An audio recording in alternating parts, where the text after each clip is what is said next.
Hello, कैसे साहब? उम्मीद करते हैं काफ़ी बेहतर होंगे। मैंने बेरोज़गारी को लेकर के एक वीडियो डाला था और वीडियो डालने के बाद कई लोग हमें अलग अलग ढंग के रिएक्शन दिए, कई तरह के विरोध भी किए कि आप क्यों इस तरह के बिहेव कर रहे हैं, क्यों आप इस तरह के वीडियो डाल रहे हैं, आपका काम है पढ़ाना तो पढ़ाइए। मैंने कहा ठीक है, चलिए कोई बात नहीं। क्योंकि मैं इसलिए बोल रहा हूँ क्योंकि मेरे पास सुबह 6 बजे से लेकर के शाम के 6 बजे तक हमारा जो मुलाकात होता है ना, बेरोजगारों से होता है। हमारी जो मुलाकात होती है ना, उन व्यक्तियों से होता है जिसके पास कोई काम नहीं है, उन बच्चों से होता है जो बच्चे दिन रात मेहनत कर रहे हैं सरकारी नौकरी के लिए।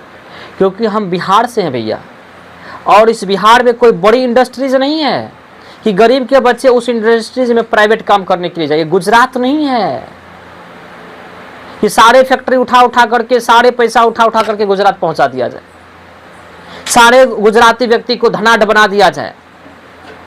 ये बिहार है, बिहार में भी बेगूसराय है, यहाँ कोई इंडस्ट्रीज नहीं है।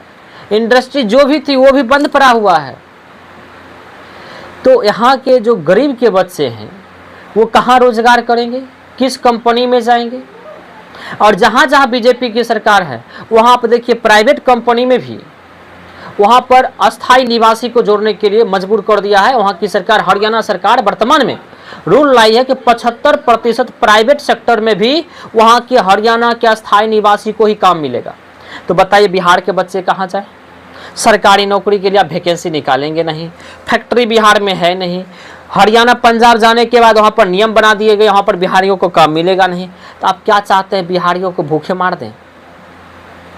और यही बात मैं बोलता हूँ, तो बिहार के ही लोग, कोई सहरसा से तो कोई दरभंगा से, कोई कहीं से हमें कमेंट करते हैं कि आप जो है ना पढ़ाने के अलावा, पढ़ाना छोड़ करके पॉलिटिकल एजेंट बन चुके हैं। मैं बिहार के बच्चों के लिए ही बोलता हूँ, क्योंकि मैं सुबह 6 बजे से लेकर के शाम के 6 बजे तक इसी बेरोजगार बच्चों से मिलते रहता हूँ। मैं समझता हूँ उसके दुख के, उसके तकलीफ को। अपने घर को छोड़ करके जिसको रोटी बनाने नहीं आता हो, बेचारे जली हुई रोटी को खाता है केवल एक नौकरी के लिए। मैं समझता हूँ उस बच्चों को जो माँ के द्वारा कपड़े साफ किए गए को पहनता था हमेशा, कभी एक अपने गंजी को, बनियान को नहीं धोता होगा, वो रूम लेकर के पूरे कपड़ा को धोता है, कई दिन तक कपड़ा धोता तक नहीं है, मैल कपड़ा पहन के पढ़ता है। मैं उन बच्चों के तकलीफ को समझता हूँ। और उतनी मेहनत करने के बाद अगर सरकार वैकेंसी नहीं देती है तो मैं हमेशा उन बच्चों के साथ रह करके उन बच्चों के लिए बोलता रहूँगा, हमेशा बोलता रहूँगा। बाकी जिनको भी लगता है कि गलत बोल रहे हैं तो आप हमें कमेंट में जो भी लिखना है लिखते रहिए, लेकिन मैं अपनी आवाज़ को ख़त्म नहीं करूँगा। क्योंकि हमें हमारा संविधान अधिकार देता है, अनुच्छेद 19 का ये अधिकार देता है कि हम अपने विचार को स्वतंत्र पूर्वक रख सकते हैं। लेकिन हमारी बातों से किसी को खलबली लग रही है, बेरोजगार के लिए आवाज़ अगर हम उठा रहे हैं, बेरोजगारों के लिए बोल रहे हैं, अगर आपको तकलीफ हो रही है तो आप ये मान के चलिए, ये विरोध करने वाले लोग, हमारे विरोध करने वाले लोग, ये 10-20 बीघा जोतेदार होंगे और ये अपने माँ बाप के ज़मीन को भजा करके बैठते होंगे और झंडा ले करके किसी पार्टी का अपना भक्त बन जाते होंगे। ऐसे व्यक्ति होंगे, क्योंकि गरीब के बच्चों के पास ना इतना टाइम नहीं होता है किसी पार्टी का समर्थन करना, किसी पार्टी का विरोध करना। वो रोजगार के लिए ललाहित है, वो सरकारी नौकरी के लिए ललाहित है। और मैं इसलिए बोल रहा हूँ क्योंकि आपके प्रधानमंत्री भी, आप स्क्रीनशॉट देख लीजिए, वो भी बेरोजगारी पर बात की थी कि कांग्रेस की वजह से ये बेरोजगारी इतनी हो रही है। तो फिर साहब आप 10 साल आ चुके हैं, अब कितना टाइम चाहिए? आपको पता होना चाहिए। बेरोजगारी की अगर बात किया जाए कि एक इंटरनेशनल रिपोर्ट आई है जिसमें कहा गया है कि जबकि 65% भारत में युवा है और 65% में 29% बेरोजगार है। 29% केवल वो व्यक्ति बेरोजगार है जो ग्रेजुएट किए हुए हैं। अगर जो पढ़े लिखे नहीं है, ग्रेजुएट नहीं है, उनको भी जोड़ दिया जाए तो बेरोजगारी की दर 50% हो गया है। बेरोजगारी की दर 50%, आप समझ सकते हैं।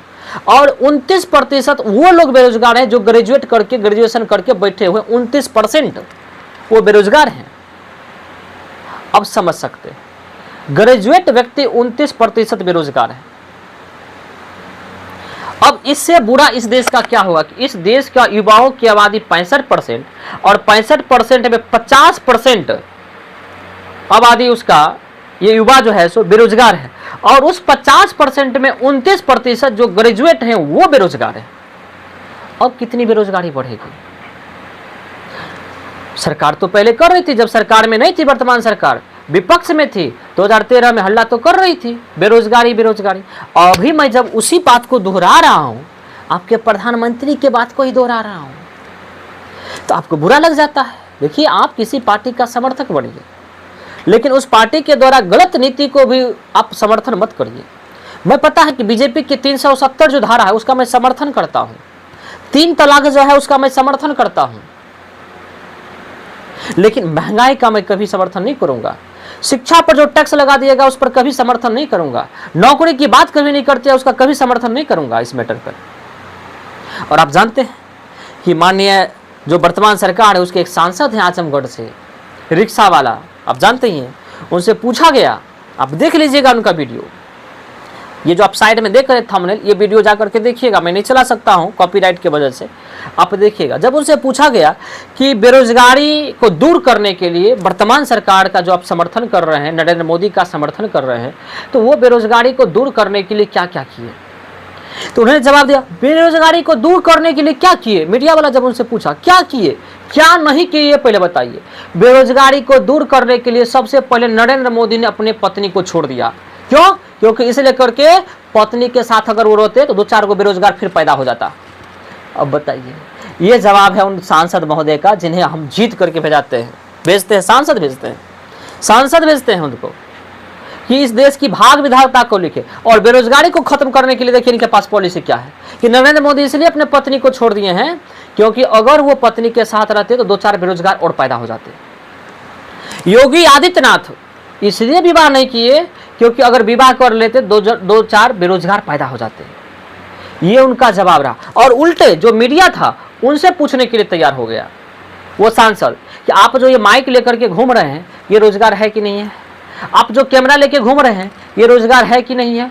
और इसके अलावा इस देश की जनता जो है जिसके पास अपने तो बेरोजगार है ही है, उनका शब्द है कि इस देश की जो जनता गरीब जनता है वो अपने बेरोजगार तो ही है और इसके अलावा क्या करता है कि 2-4-5 को बेरोजगार 10 को बेरोजगार फिर पैदा करके रख देता है। देखो बात बताइए, चाहे वो अंबानी के घर का हो या अमित शाह के घर का हो या गरीब परिवार का बच्चा हो, वो जब जन्म लेता है ना तो बेरोजगार ही पैदा जन्म लेता है। तो इसका मतलब सांसद महोदय आपके कहने का मतलब यही है ना कि गरीब के घरों में जब बच्चा पैदा अगर हो तो पेट के अंदर से रोजगार लेकर के निकले। मैं आपसे पूछना चाहता हूँ, आपके पार्टी में और आपके परिवार में जितना बच्चा पैदा हुआ है सब बच्चा पहले रोजगार लेकर के डॉक्टर इंजीनियर बन करके नेता बन करके ही पैदा होता है? ये पहले बताइए। आप जो इस शब्द का प्रयोग, इसका मतलब यही हुआ ना कि गरीब व्यक्ति जो है सो बेरोजगार पैदा करता है। तो आपके घर में जो बच्चे पैदा हुए होंगे वो क्या रोजगार लेके पैदा हुआ होंगे? बीसीसीआई के जो सचिव बन चुके हैं अमित शाह के बेटा जय शाह, वो क्या सचिव बन करके पैदा हुआ होंगे? पंकज सिंह जो सांसद बने हैं राजनाथ सिंह के बेटा, वो क्या पैदा होने से पहले सांसद बन के आए थे? देखिए, गरीबों का मजाक उड़ाना बंद करिए। यही सरकार है जो गरीबों को मजाक बना रहा है। अरे किसी भी घर में परिवार में अगर बच्चा जन्म लेगा तो बेरोजगार ही पैदा होगा। किसी के घर में कलेक्टर बन के पैदा नहीं होता है।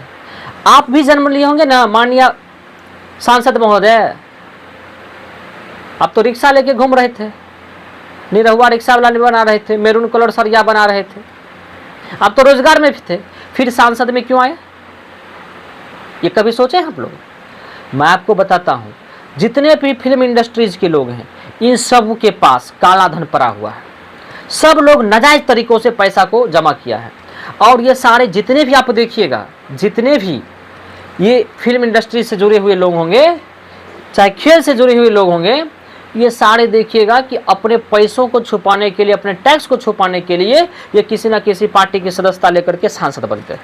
सबसे बड़ी बात ये है, इन लोग को बूझने कुछ नहीं आता। राजनीतिक क्या बूझने आता? पूछा जाता है कि विकास क्या होता, मतलब विकास उकास हमको बूझने नहीं आता। हम तो ये पूछे गाना कैसे गाया जाता, विकास क्या होता, हमारा क्या पूछते हैं सब।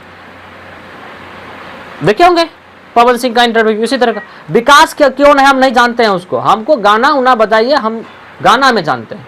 तो फिर गाना में जब जानते हैं पवन सिंह जी, तो फिर राजनीति में क्यों आए?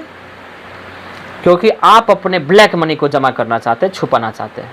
ये सारे जितने भी पॉलिटिकल किसी भी पार्टी में हो, ये सब इसी वजह से राजनीतिक ज्वाइन करता है, ताकि मेरा पैसा जो है ना वाइट हो जाए।